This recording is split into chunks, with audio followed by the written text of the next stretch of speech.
They say when you drown, your life flashes before your eyes. But when Lee Min-ho went under the Han River on Christmas Eve, he didn't see his past. He saw nothing. And that's exactly what he wanted. The water was colder than he expected. It hit his lungs like knives, sharp and unforgiving, pulling him down into the darkness. Above him, the bridge lights blurred into nothing. Below him, the river had no bottom. Just endless black. His body screamed for air, but his mind was finally quiet. No more voices. No more memories. No more pain. 28 years of breathing, and this was the first moment he'd felt peace. But then something grabbed him. Strong hands wrapped around his torso, pulling him upward through the water. He tried to fight it, tried to sink deeper, but whoever had him wouldn't let go. They were fast. Impossibly fast. Like they'd been born in the water. They broke the surface, and Min-ho's lungs betrayed him, gasping for air he didn't want. Someone dragged him onto the concrete shore, their breathing hard and desperate beside him. Sir, can you hear me? A woman's voice. English, not Korean. Accent he didn't recognize. Come on, breathe. He felt hands on his chest. Pounding. Hard. Then lips on his. Breathing air into his dead lungs. He wanted to tell her to stop, to let him go back under. But his body wouldn't obey. His chest convulsed and water poured out of his mouth. Yes, that's it. Stay with me. His eyes finally opened. And there she was. Dark skin.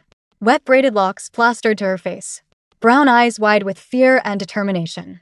Water dripping from her onto him. She looked like she'd just pulled him out of hell itself. Maybe she had. Thank God, she whispered, and her hand touched his face. Her fingers were gentle despite everything. You're okay. You're going to be okay. Min-ho's hand moved on its own, reaching up to touch her cheek. His vision was blurry, but he could see her clearly somehow. Like she was the only real thing in the world. Chonsa. He whispered in Korean. Angel? I don't understand, she said, keeping her hand on his shoulder. But you're safe now. The ambulance is coming. Just hold on. Sirens wailed in the distance, getting closer. Red and blue lights reflected off the water. Min-ho tried to sit up, but his body was too heavy. The woman held his hand as the paramedics rushed over, and he gripped it like it was the only thing keeping him tethered to earth. As they loaded him onto the stretcher, his fingers slowly slipped from hers. He watched her face disappear into the crowd of police and emergency workers, and for the first time since he'd climbed onto that bridge, he felt something other than emptiness. He felt loss. The hospital was chaos. Min-ho woke up to fluorescent lights and the sound of arguing voices outside his room. Through the window in the door, he could see at least 20 men in black suits filling the corridor. His men. Behind them, police officers tried to push through. Camera flashes lit up the hallway like lightning. The door opened and Kong walked in. His second in command, loyal for 10 years, had a fresh cut above his eyebrow and looked like he hadn't slept. Boss Kong said quietly, closing the door behind him. The whole city thinks you were attacked. The media is calling it an assassination attempt. Min-ho stared at the ceiling. Let them think that. The police want a statement. They want to know who tried to kill you. No one tried to kill me. Kong stepped closer, his voice dropping to almost a whisper. Then what happened on that bridge? Min-ho closed his eyes. He could still feel the cold water filling his lungs. Could still see her face appearing above him in the darkness like a vision. Find her, he said. Who? The woman who pulled me out. Min-ho opened his eyes and looked at Kong. Find her. I don't care what it takes. Search every apartment in Seoul if you have to. Find her and bring her to me. Kong nodded slowly. The media already identified her. Aisha Graham. Nigerian. 26 years old. Olympic swimmer. Competed last year. Came in 4th place. She's been living in Seoul for 18 months, coaching at a community pool in Mapo. Aisha. Min-ho repeated. The name felt foreign on his tongue, but somehow right. Is she hurt? No. She went home after giving the police a statement. But boss. Kong hesitated. The news is everywhere. Your face and hers. Everyone in Seoul knows she saved you. If our enemies think you care about her, they'll... I know. Min-ho sat up, ignoring the pain in his chest. Put a protection detail on her. 24 hours. She doesn't leave her apartment without eyes on her. She'll notice. I don't care. Do it. Kong left and Min-ho reached for the TV remote. Every channel was showing the same footage. A helicopter shot of the bridge. Police lights. And a photo of her. Aisha Graham. She was smiling in the picture, wearing athletic gear with a medal around her neck. 4th place at the Olympics. She'd been so close to winning. He wondered if she felt like a failure. He wondered if that's why she'd been out running at midnight on Christmas Eve. If she'd been trying to outrun her own demons the same way he'd been trying to drown his. The reporter's voice cut through his thoughts.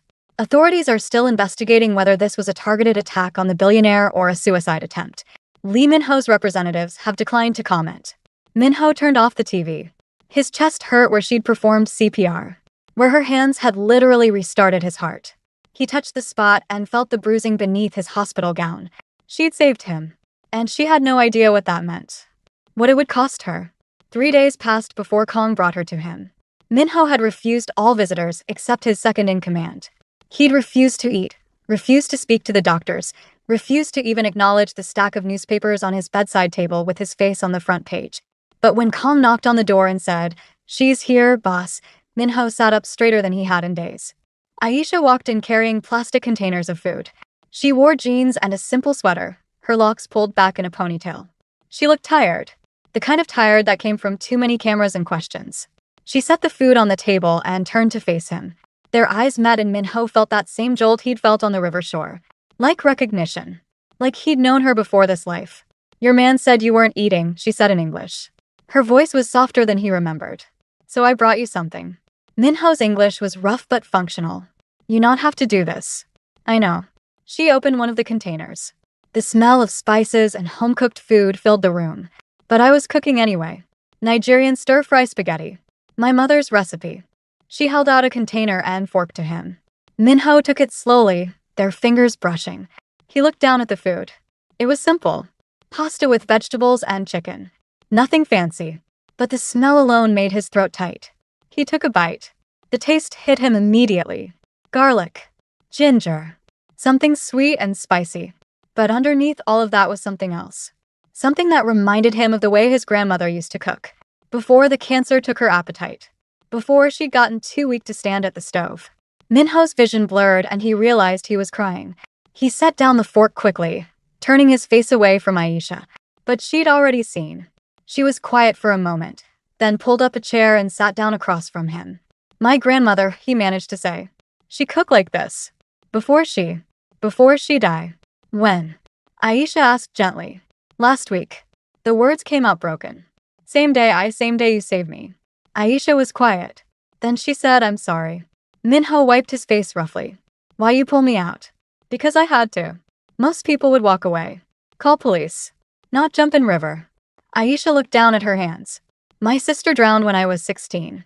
Pool accident at her school. I was at Olympic training camp 3 hours away.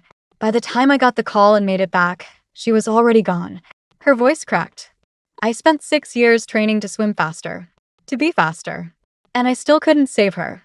Min-ho stared at her. "So when you see me jump." "I just reacted. I didn't think. I just knew I couldn't watch someone else die in water. Not when I could do something about it." She finally looked up at him. "Even if it was a stranger who wanted to die." "How you know I want to die?" "Because I know what that looks like. My dad almost succeeded twice after my sister died." I recognized the look. They sat in silence. Min-ho picked up the fork again and took another bite. Then another. Aisha watched him eat with something like relief on her face. "Why press the truth." Min-ho asked between bites. "You could make money. Fame. Tell everyone I try to kill myself." "Because it's not my story to tell," she said simply. "That's your pain. Your life. I'm not going to profit off it. Everyone else would. I'm not everyone else." Min-ho finished the entire container. It was the first real food he'd eaten since his grandmother's funeral. When he was done, Aisha stood to leave. "Wait," he said. She turned back. "You in danger now," he said. "Because you saved me. People who want hurt me, they see the news. They see you. They will come. Then I'll deal with it." "No." Min-ho's voice hardened. "You don't understand. I am not good man. I run things in Seoul that police pretend not to see. I kill people. I destroy people. Everyone who gets close to me dies. My mother. My father. My uncle. My grandmother. Everyone." His hands were shaking. "You should know, come here again. You should forget you saved me." Aisha walked back to the bed and looked him directly in the eyes. "Everyone's dangerous when they're in pain. The food is a gift, not a transaction. Eat it. Sleep. And whatever you were running from on that bridge, try running toward it instead. That's what my sister would have wanted for our dad. She left before he could respond. Minho sat alone in the hospital room, staring at the empty food container. He could still smell the spices, could still taste the memory of his grandmother's cooking, could still feel Aisha's hand on his face by the river. For the first time in a week, he didn't want to die. He picked up his phone and called Kong. "Put 50 men on her," he said. "I want eyes on her every second of every day. She goes nowhere without protection. Boss, she made it clear she doesn't want. I don't care what she wants. The people who hurt me will come for her. And when they do, I want our men there first." He hung up and lay back in the bed. Through the window, he could see Seoul's skyline lit up with Christmas decorations. A city he'd controlled for a decade. A city where he'd built an empire on blood and fear. And now there was one person in it who looked at him and didn't see a monster. He had to keep her alive, even if it meant protecting her from himself. 2 months passed and Aisha never saw Lee Min-ho again. But she felt him everywhere. The groceries that appeared at her door every week with no return address. The rent on her apartment that was mysteriously paid 3 months in advance. The new equipment at the community pool where she coached, donated anonymously. Even the 3 men who'd tried to corner her in an alley one night, only to be pulled into the shadows by people she never saw clearly. She wasn't stupid. She knew it was him. It was a Tuesday night when Aisha finally decided she'd had enough. She left the pool after her last class, walked to her apartment building, and stood on the street looking up at the office building across from hers. Top floor. Every light off except one. She could feel someone watching. Aisha raised her hand and waved at the window. For a long moment, nothing happened. Then the light turned off. She smiled despite herself and went inside. She'd just stepped into her apartment when her phone rang. Unknown number. "Hello?" Heavy breathing on the other end. Then a man's voice, rough with emotion. "Why you wave at me?" "Minho." "Because I knew you were there," Aisha said, setting down her bag. "You've been following me for 2 months. The groceries. The rent. The men who saved me from those guys in the alley." Silence. "I'm not mad," she continued. "I'm just tired of pretending I don't notice. If you want to talk to me, then talk to me. Stop hiding. I'm not good for you. You've said that before. I'm still here. You don't understand what kind of man I am. Then tell me." More silence. Then he hung up. Aisha stood in her dark apartment, phone still pressed to her ear. She should feel scared. She should feel angry. But all she felt was sad. Sad for this man who'd tried to die in a river and now couldn't figure out how to live. That night, she couldn't sleep. At 2 in the morning, she gave up and went out onto her balcony for air. He was standing on the street below. Lee Min-ho, billionaire and reportedly Seoul's most dangerous man, stood on the sidewalk in jeans and a black hoodie, looking up at her building like a teenager who couldn't work up the courage to knock on a door. Aisha's breath caught. Even from 5 stories up, she could see how different he looked from the hospital. Thinner. Exhausted. Like he hadn't slept since Christmas. They stared at each other. Neither moved. Then it started to rain. Soft at first, then harder. Min-ho didn't move. Just stood there getting soaked, his eyes never leaving hers. Aisha made a decision. She went downstairs. When she opened the building's front door, he was still standing there. Water ran down his face, plastered his hair to his forehead. He looked half drowned already, like he was back in the river. "You'll catch a cold," she said. "I dream about the water," he said. His voice was raw. "Every night. I'm drowning. But in the dream, you don't save me. You drown too. Because of me. I'm a good swimmer. Everyone around me dies, Aisha." It was the first time he'd said her name. The way his accent wrapped around the syllables made her chest tighten. "My mother died when I was 10, he continued. Rain poured down between them. In my arms. She had cancer. My father couldn't live without her. He died 3 days later. Heart attack. Everyone said it was broken heart." His voice cracked. "My uncle raised me. Taught me this business. When I was 18, someone shot at me. He took the bullet. I held him while he died too. Min-ho. My grandmother was only family I had left. She got sick last year. I paid for best doctors. Best hospital. Nothing worked. She died the same day I tried to. The same day you pulled me out." He was shaking now. "Everyone I love dies. Everyone I touch dies. So I try to die first. But then you save me. And now I can't stop thinking, what if I touch you and you die too?" Aisha stepped out into the rain. The water was cold, but she barely felt it.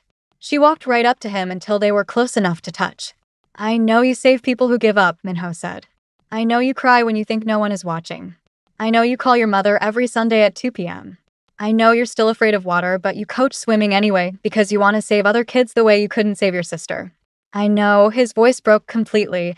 I know you're only person in this whole city who looks at me and doesn't see monster.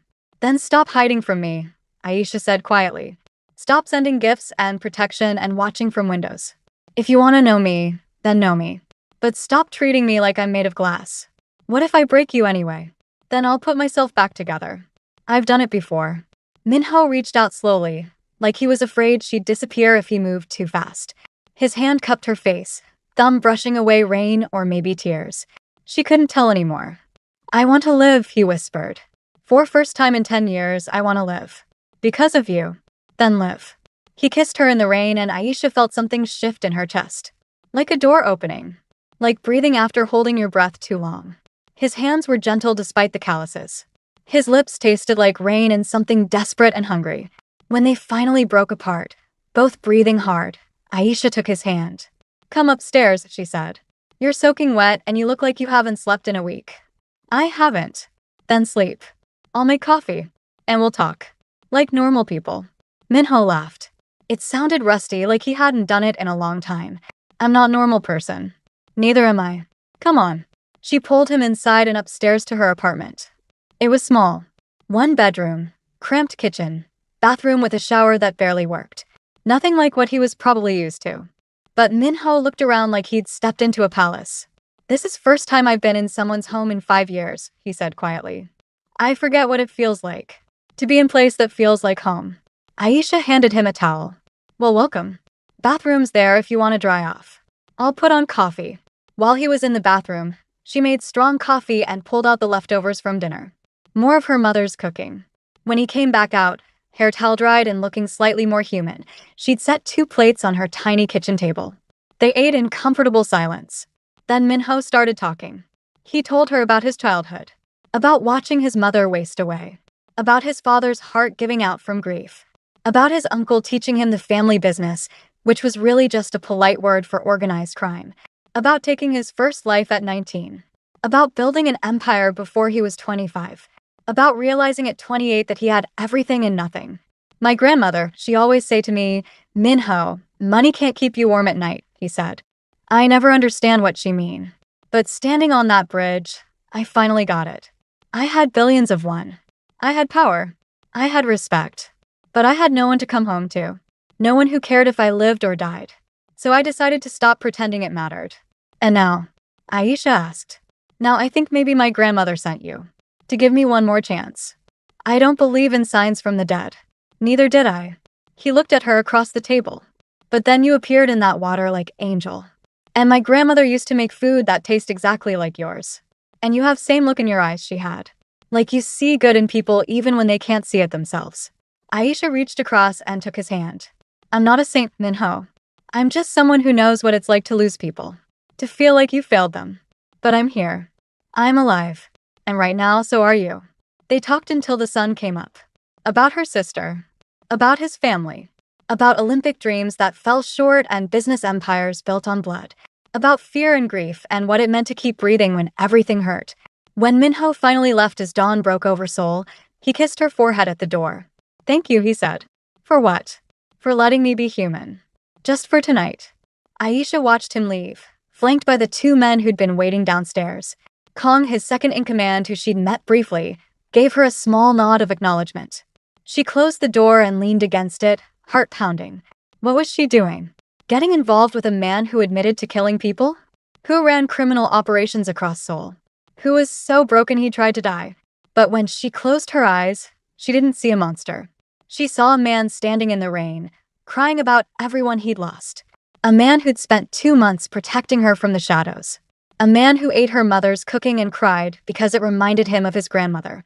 She saw someone who needed saving just as much as she did. Over the next 3 weeks, Minho came to her apartment 4 more times. Always late at night. Always looking like he'd been fighting sleep for days. They'd eat together, talk, and sometimes just sit in silence while Aisha worked on lesson plans for her swimming classes. He never tried to kiss her again. Never pushed for more than she offered.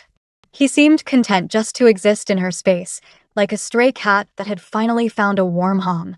But Aisha could feel the tension building between them. The way his eyes followed her around the room. The way her breath caught when their hands accidentally touched. The way they both leaned closer during conversations until barely any space remained between them.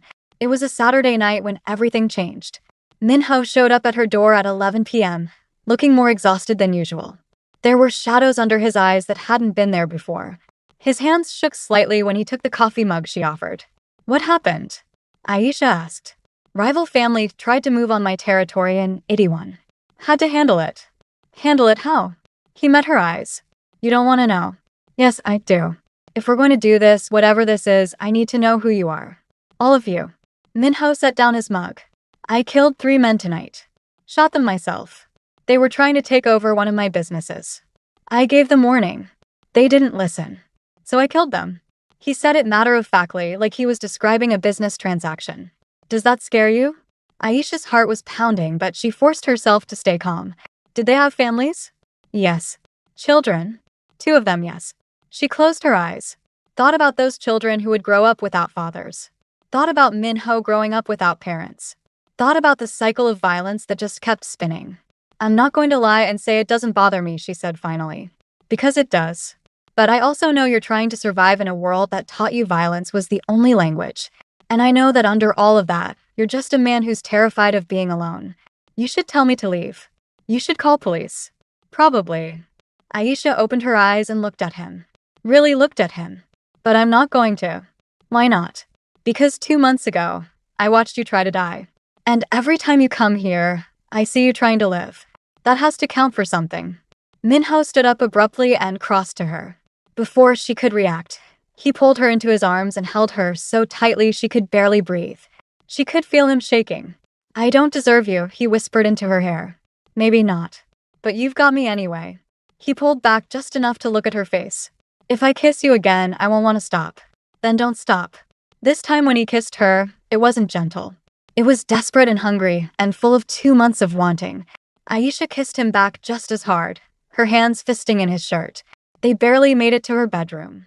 Afterward, lying tangled in her sheets with Seoul City lights filtering through the window, Minho traced patterns on her shoulder.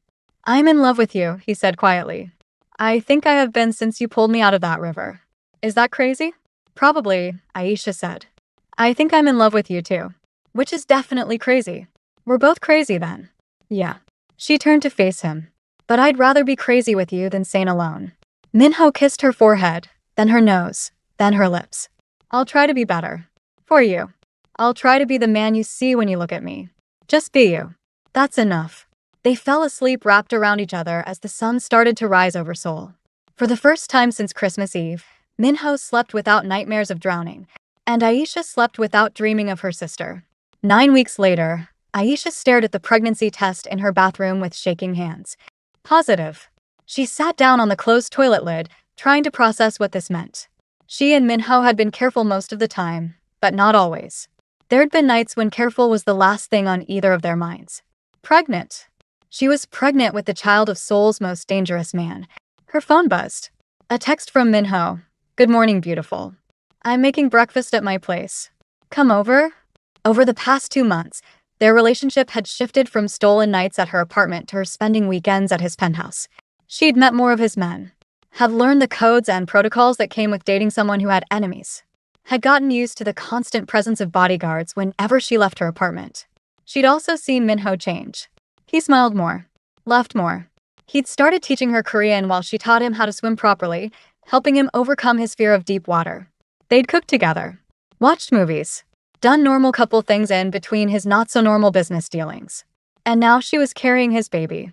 Aisha typed back, "I need to tell you something. I'm coming over now." She was halfway through getting dressed when she heard the crash. It came from downstairs. Loud. Followed by shouting. Aisha's blood went cold. She grabbed her phone to call Minho, but before she could dial, her apartment door exploded inward. 4 men in masks burst in. Aisha screamed and ran for the bedroom, but one of them caught her. She fought, using every bit of her athletic training. She got one good punch in, felt someone's nose crack under her fist. But there were too many of them. A bag went over her head. Zip ties cut into her wrists. She felt herself being lifted and carried. "Minho!" She screamed. "Nho." The last thing she heard before a cloth covered her mouth was one of the men speaking in Korean on the phone. "We have her. Lee Min-ho's woman. He'll give us everything now." Then the chemical smell from the cloth pulled her into darkness. Min-ho was in his kitchen, preparing japchae the way Aisha liked it, when his phone rang. Not his regular phone. His emergency line. The one only Kong and his top men had access to. He answered immediately. "What, boss?" Kang's voice was tight with barely controlled panic. "Aisha's apartment. 3 of our men are dead. She's gone." The phone slipped from Min-ho's hand and clattered on the marble counter. For a moment, he couldn't breathe. Couldn't think. Could only hear Kang's words echoing, "She's gone. She's gone. She's gone." His mind flashed back to the river. To her face appearing above him in the water. To her hands on his chest, breathing life back into his lungs. To last night, when she'd fallen asleep in his arms after laughing at his terrible attempt to pronounce a Nigerian phrase she'd been teaching him. "She's gone." Min-ho's hand shot out and grabbed the phone. "Where? We don't know yet. It happened less than 10 minutes ago. The building's security cameras were disabled. No witnesses." But Boss Kong hesitated. "One of our men is still alive. Barely." He said there were 4 attackers. Professional. They knew exactly where our guys were positioned. Inside job? Maybe. Or someone's been watching us for weeks. Min-ho's mind was already working, pushing through the panic. If someone had been watching, they knew about Aisha. Knew what she meant to him. Knew that he'd burn the world down to get her back. Which meant this was either about ransom, or this was a trap to draw him out. He didn't care which. "Call everyone," Min-ho said, his voice deadly calm. "Every family we have connections with. Every rival organization. Every informant on our payroll. I want to know who took her within the hour." "And Kong?" "Yes, boss? If we don't have answers in an hour, we start burning down everything until someone talks." He hung up and stood in his kitchen, surrounded by the breakfast he'd been making for her. The japchae sat half-finished on the cutting board. Her favorite coffee mug was on the counter. One of her hair ties was on his bathroom sink where she'd left it last night. Min-ho picked up his phone and looked at their last messages. Her text, "I need to tell you something." What had she needed to say? What had been so important that she was coming over first thing in the morning? It didn't matter now. All that mattered was finding her. He grabbed his gun from the safe in his bedroom and called his driver. Seoul was about to learn what happened when someone touched what belonged to Lee Min-ho. The first place they hit was the Myeongdong district, a gambling den run by the Park family, one of Min-ho's smaller rivals. Min-ho walked in with 30 men and didn't bother with pleasantries. "Where is she?" He asked Park Jinwoo, the family head. "Where is who?" Park was playing poker with 3 other men. He barely looked up. Min-ho shot the man sitting to Park's right. The gunshot was deafening in the enclosed space. The body slumped forward onto the poker table, blood spreading across the cards. "I ask one more time," Min-ho said calmly. "Where is Aisha Graham?" Park's face had gone white. "I don't know. I swear. We had nothing to do with." Min-ho shot the man on Park's left. "Boss." Park scrambled out of his chair, hands up. "I swear on my ancestors, we don't have her. We wouldn't be that stupid." Min-ho studied his face. Park was terrified, which meant he was probably telling the truth. He was also too small time for something this coordinated. "If you hear anything," Min-ho said, "you call me immediately. Understand?" "Yes. Yes, absolutely." Min-ho and his men left. Behind them, Park was screaming for someone to call a doctor. The next stop was Itaewon, a drug warehouse owned by the Choi organization. Min-ho's men surrounded the building while he walked in the front door. Lee Min-ho, the warehouse manager, said nervously, "This is unexpected. What can we?" "Someone took my woman this morning. I want to know if it was you." "No. We would never. The Choi family respects our territory agreements." Min-ho wasn't listening. He nodded to Kong, who immediately started searching the warehouse. They tore through everything. Opened every container. Checked every room. Questioned every worker. Nothing. "Burn it," Min-ho said. "What?" The manager's eyes went wide. "But our merchandise." "I don't care about your merchandise. Burn everything. If the Choi family isn't involved, consider this motivation to help me find who is." They lit the warehouse on fire on their way out. $5 million worth of product went up in flames. Min-ho watched the smoke rise into the Seoul sky and felt nothing. 3 hours in and he was no closer to finding Aisha. His phone rang. "Gung. Boss, we have something." One of our informants says a warehouse in Buchan has been active the last few days. New security. Lots of supplies going in. It's owned by a shell company, but we traced it back to Choi Sang-woo. The Busan boss? Yes. He's been trying to expand into Seoul for years. You've blocked him every time. Min-ho's jaw tightened. Choi Sang-woo. A man with enough resources and motivation to plan something like this. A man who'd lost territory and profit because of Min-ho's control over Seoul. Address, Min-ho said. Kong sent it immediately. Min-ho was already in his car, his driver speeding toward Buchan before Kong finished talking. If Choi had Aisha, this was a trap. He knew Min-ho would come. He was probably counting on it. Min-ho didn't care. He called his men and gave orders. They'd approach from all sides. Snipers on the surrounding buildings. Heavy weapons. Overwhelming force. But he would walk in first. Alone. Because if this was a trap, he wanted Choi's men focused on him. Not on Aisha. Aisha woke up to the sound of shouting. Her head pounded from whatever drug they'd used. The bag was still over her head, but she could feel that she was sitting on the ground, her back against a concrete pillar. Her hands were zip-tied behind her around the pillar. How long? A man's voice. Speaking Korean. 3 hours now. A different voice. Lee Min-ho has already destroyed 2 of our rivals' operations. The whole city is talking about it. Good. Let him rage. Let everyone see. When we kill him tonight, his empire will crumble. Aisha's blood ran cold. This wasn't about ransom. This was about killing Min-ho. She was bait. What about the girl? The second voice asked. Kill her after. Make it look like collateral damage. No. No. Aisha struggled against the zip ties, but they were too tight. She tried to scream, but there was tape over her mouth under the bag. She had to warn Min-ho. Had to find a way to tell him this was a trap. But she was helpless. Bound and gagged and waiting to be used as bait to kill the man she loved. The man who didn't even know he was going to be a father. Aisha's eyes filled with tears. She thought about the positive pregnancy test sitting on her bathroom counter.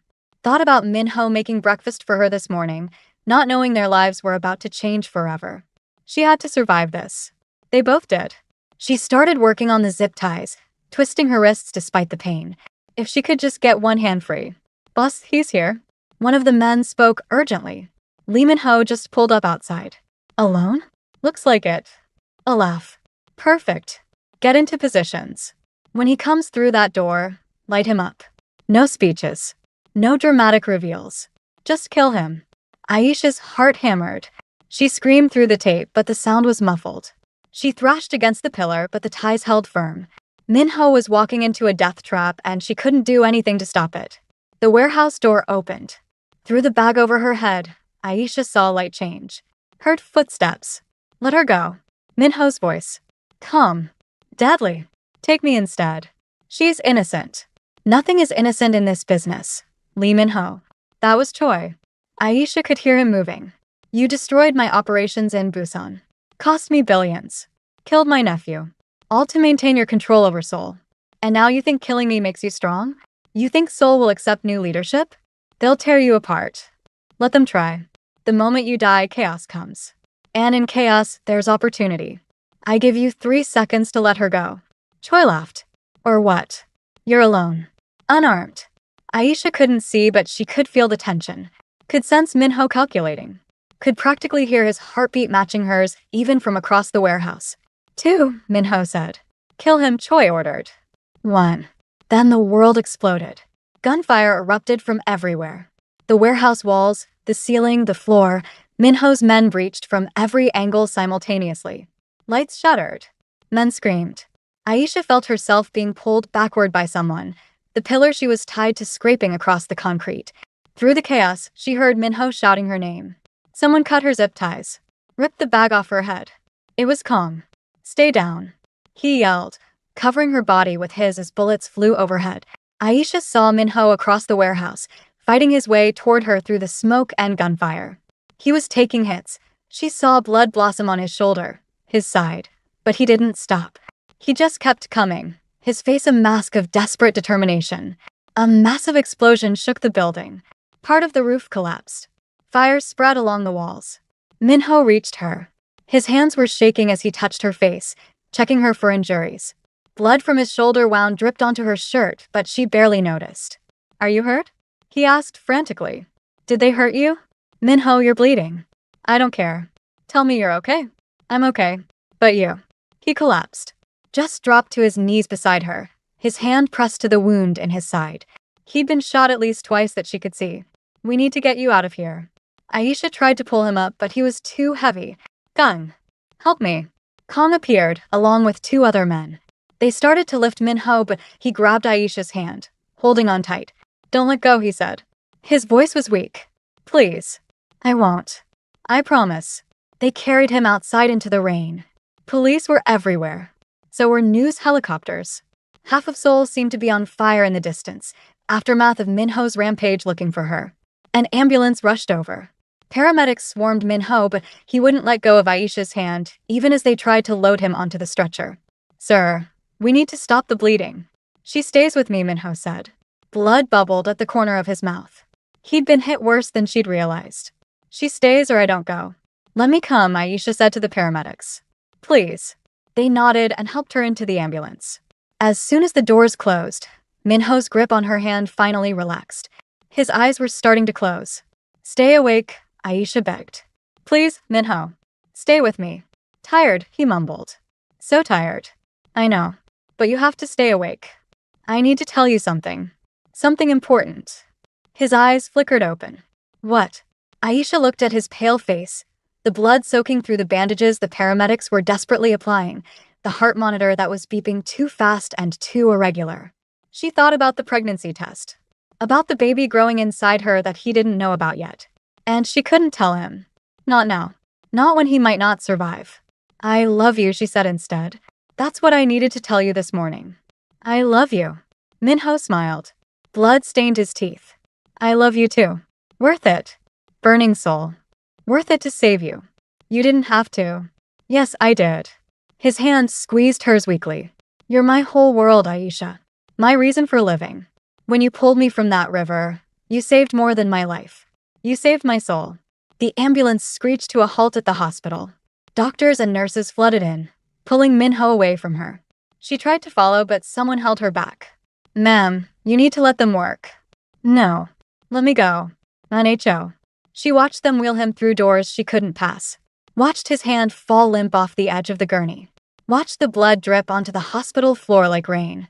Aisha stood alone in the hallway, clothes soaked with his blood, her hand still warm from where he'd held it. And then she felt it. A strange flutter in her abdomen. Subtle. Like a whisper. Their baby. Reminding her that she had to stay strong. For both of them. She put her hand over her stomach and whispered, Your father better survive this. He doesn't get to miss meeting you. The surgery lasted 6 hours. Aisha sat in the waiting room, refusing to leave even when the nurses offered her a bed. Kong stayed with her, both of them silent. The television in the corner played news coverage on a loop. Seoul in chaos, fires across multiple districts, 47 people dead, and in the center of it all, a grainy security photo of Lee Min-ho carrying an unconscious Aisha Graham out of a warehouse as the building burned behind them. Seoul's most dangerous man wages war for love. One headline read, Billionaire Mafia boss destroys half the city searching for kidnapped girlfriend, said another. Aisha barely saw any of it. She just kept replaying the moment when Minho collapsed. The blood. The way his eyes had struggled to stay open. The fear that she might lose him after finally finding him. Miss Graham? A doctor appeared in the doorway. Lee Min-ho is out of surgery. Aisha jumped to her feet. Is he? He's alive.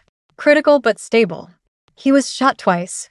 Once in the shoulder, once just below the ribs. The second bullet caused significant internal bleeding, but we were able to repair the damage. He'll need several weeks of recovery, but he should make a full recovery. Aisha's knees gave out. Kong caught her before she hit the floor. Can I see him? She asked. He's still unconscious from the anesthesia. But yes, you can sit with him. The doctor led her to a private room. Minho lay in the bed, pale and still, connected to what seemed like a dozen machines. His chest rose and fell steadily, the heart monitor beeping a calm rhythm. Aisha pulled a chair close and took his hand. You better wake up, she whispered. We have a lot to talk about. She must have fallen asleep holding his hand because the next thing she knew, it was dark outside and someone was squeezing her fingers gently. Aisha. Her eyes flew open. Minho was awake, looking at her with those dark eyes that had first seen her as an angel in the water. Hi, she said, tears immediately filling her eyes. You scared the hell out of me. Sorry. His voice was rough from the breathing tube. Worth it though. What's worth almost dying? Saving you. He tried to sit up and immediately grimaced. What happened? Did we get them all? I don't know. I've been here the whole time. As if summoned, Kong appeared in the doorway. Boss, you're awake. Report, Minho said, falling immediately back into business mode despite being in a hospital bed. Choi Sang-woo is dead. Most of his men too. We have 3 in custody who are cooperating.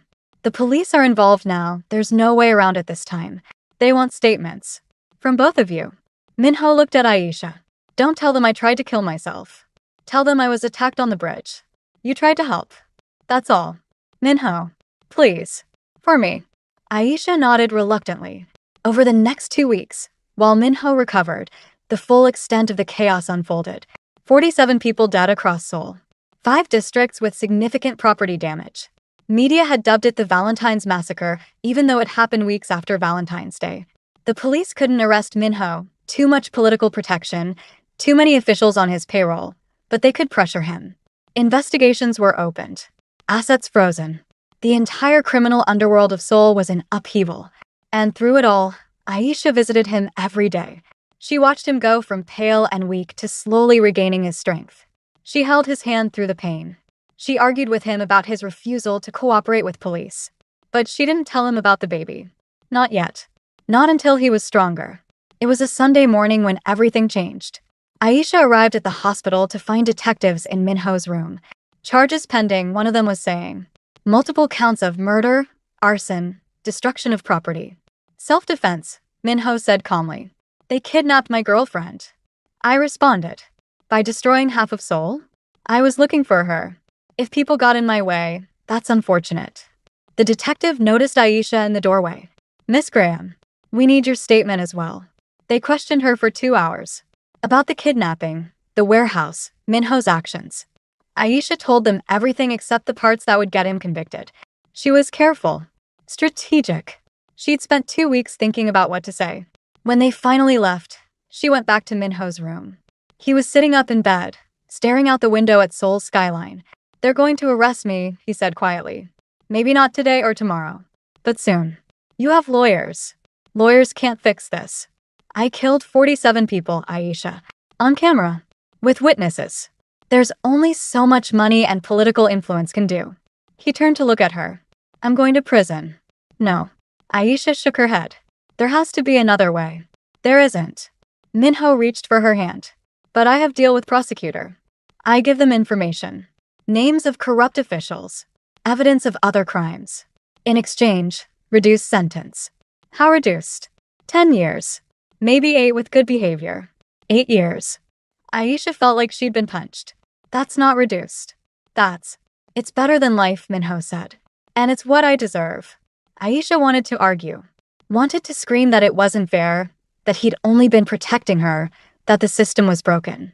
But she could see it in his eyes. He'd already accepted it. There's something I need to tell you, she said. What? Aisha took a deep breath. This wasn't how she'd wanted to do this. But time was running out. That morning when I texted you. When I said I needed to tell you something important. I remember. I'm pregnant. The machines monitoring Minho's vital signs went crazy. His heart rate spiked. His eyes went wide. For a long moment, he just stared at her, mouth open. Say that again, he finally whispered. I'm pregnant. About 10 weeks. I found out the morning they took me. Minho's hand moved to her stomach, trembling. We're having baby? Yes. He started crying. Just completely broke down. Tears streaming down his face as his hands stayed pressed against her abdomen, where no signs of pregnancy were visible yet. I'm going to be father, he said, voice choked with emotion. Me. A father? Yes. But I'll be in prison. I'll miss everything. First words. First steps. I'll miss, his voice cracked. I'll miss my child growing up. Aisha was crying too now. I know. But Minho, you'll get out eventually. 8 years. Our child will be 8. You can still be their father. You can still. 8 years. Minho pulled her closer, careful of his injuries. You'll wait 8 years for me? What kind of question is that? A fair one. You could find someone else. Someone good. Someone safe. Someone who can actually be there for you and our baby. I don't want someone else. Aisha cupped his face. I want you. The you who stood in the rain and told me about everyone you lost. The you who learned to swim even though you were terrified because I asked you to. The you who burned down half of soul because you couldn't lose someone else you loved. I'm not good man, Aisha. Maybe not. But you're my man. And you're going to be our baby's father. So you better survive those 8 years. Because we're not going through this alone. I'll visit. I'll bring our child. I'll wait. And when you get out, we'll figure out the rest together. Minho kissed her then, desperate and grateful and terrified all at once. When they pulled apart, he rested his forehead against hers. I don't deserve you, he whispered. You've said that before. I'm still here. Promise me something. What? If baby is boy, don't name him after me. Give him fresh start. New name. Better name. And if it's a girl, then name her after your sister. The one you couldn't save. Minho's hand stayed on her stomach. Because you saved me. And now we get to save someone together. 3 months later, Aisha sat in a prison visiting room, 7 months pregnant, talking to Minho through plexiglass. He looked different. Prison haircut. Prison clothes. Thinner. But his eyes were clearer than she'd ever seen them. Like he'd finally made peace with something. 8 years, the judge had set its sentencing. With possibility of parole after 6 if you continue to cooperate. Minho had cooperated. He'd given prosecutors everything. Names, locations, evidence. He'd dismantled his own criminal empire piece by piece in exchange for more time with his child. How's baby? He asked. Kicking constantly. I think we're having a soccer player. Boy or girl? I want it to be a surprise. Me too. Minho pressed his hand against the glass. Aisha matched it from her side, their palms separated by barriers neither could cross. Tell me about Nigeria. Your mother ready for grandchild? She's already knitting baby clothes. Hasn't stopped since I told her. And she wants to meet you. Eventually. She know what I did? She knows you killed 47 people to save me. She has mixed feelings. Minho laughed, but it was hollow. I would kill 47 more. I would kill everyone in Seoul if it meant keeping you safe. I know. That's what scares her. It should scare you too. It did. For a while. Aisha's hand stayed pressed to the glass. But then I remembered you're also the man who cried eating my mother's cooking because it reminded you of your grandmother. You're complicated. I've accepted that. They talked until visiting hours ended. As Aisha stood to leave, Minho called out to her. Wait. I want to see. See what? Your belly. Please. Just once. Aisha lifted her shirt enough for him to see her swollen abdomen. 7 months. Their baby growing inside her. Minho's eyes filled with tears as he stared through the glass at the life they'd created. Beautiful, he whispered. You're so beautiful. I'll bring them to see you, Aisha promised. As soon as they're born. I promise. Take care of yourself. Both of you. We will. You take care of you. 8 years. It stretched ahead of them like an ocean. But Aisha had pulled him out of the actual ocean once before. She could pull him through this too. She had to. For all 3 of them. 7 years and 11 months later, Lee Min-ho walked out of prison. He was 36 now. Gray threads in his hair that hadn't been there before. Leaner. Quieter. But when Kong picked him up at the gate, his old second-in-command smiled. You look good, boss. Don't call me that anymore. That man is dead. What should I call you? Just Min-ho. He looked at his old friend. Where is she? Han River Park. Where you think? The drive felt longer than 8 years. Minho's heart hammered the entire way. He'd seen Aisha every month for 8 years through prison glass. Had watched their child grow through photographs and brief visits where he couldn't touch, couldn't hold, could only look in love from a distance. But now he was free. And they were waiting for him at the place where this had all started. The park came into view. Minho saw her immediately. Aisha, sitting on a bench near the bridge where he'd jumped 8 years ago. Next to her sat a child with dark skin in his eyes, holding a sketchbook and drawing. Their child. His child. A person he'd never held, never touched, never been able to protect except from behind bars. The car stopped. Minho got out slowly, his legs shaking. The child looked up first. Those were his eyes staring back at him. His mother's eyes. Eyes he'd only seen in photographs from when his mother was young. Mama, the child said in English with Aisha's accent. Is that? Aisha turned. Their eyes met across the distance. 8 years of monthly visits, weekly phone calls, thousands of letters. But nothing had prepared him for seeing her in person without barriers between them. She stood. The child jumped up too, clutching the sketchbook. Minho walked toward them, one step at a time, afraid if he moved too fast this would turn out to be another dream. But then the child ran to him. Just sprinted across the grass and crashed into his legs, wrapping small arms around him in a fierce hug. "You're my daddy," the child said. "Mama showed me pictures. I made you a drawing." Minho collapsed to his knees. He couldn't help it. His legs just gave out. He wrapped his arms around this small person, this miracle, and sobbed. 8 years of being strong.